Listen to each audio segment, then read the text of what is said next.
Hey, what's going on? Chad here, and I'm making this video response a real quick question and answer. And the question comes from a commenter by the name of DDFF232.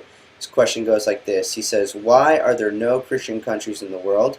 And then he puts in parentheses, "Don't argue with me." And he goes on to say, "Which country follows the law of the Bible? Not even one." Well, the answer really is a simple one. Though God desires that all should come into a loving relationship with Him, He says, "My kingdom is not of this world." In fact, you get that answer directly from Jesus Christ Himself. In John chapter 18, verse 36, Jesus says, "My kingdom is not of this world." And then He goes on to say, "Lest my servants would fight."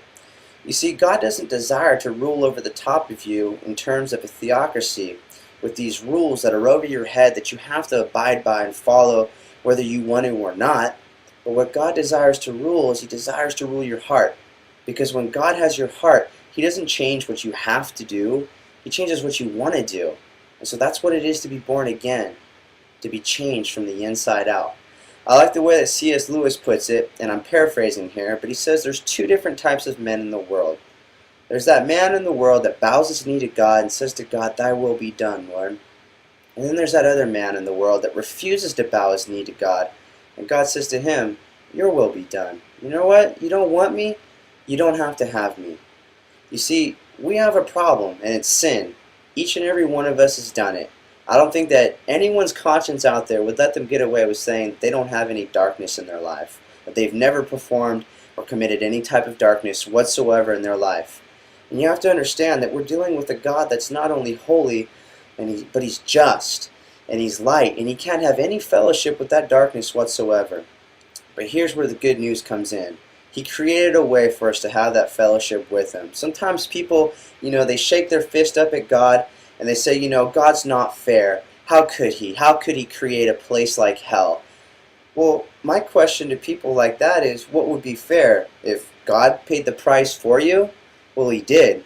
Through His Son, Jesus Christ. He paid for it in blood, His death on the cross. So you see that we all have sin in our lives, and the wages of sin is death. That's hell. If we got what we deserve, we would be going to hell. And like I said, God is light. He can't have fellowship with darkness. The good news is He sent His Son to die for us. There's certain healthy fears that are out there. It's a healthy fear of semi-trucks on the road that keeps you from walking out in front of that semi-truck and getting smashed by it. And it says that the fear of the Lord is the beginning of wisdom.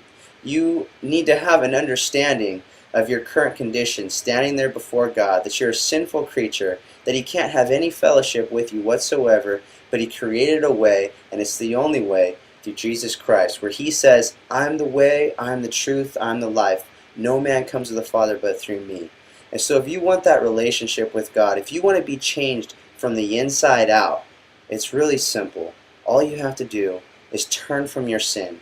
Take that sin that put Jesus Christ on the cross and turn from it. Forsake it. That's what repentance is. And then put your faith and trust in Him. I hope this answer is helpful to the questioner, and I appreciate your guys' time in listening. God bless.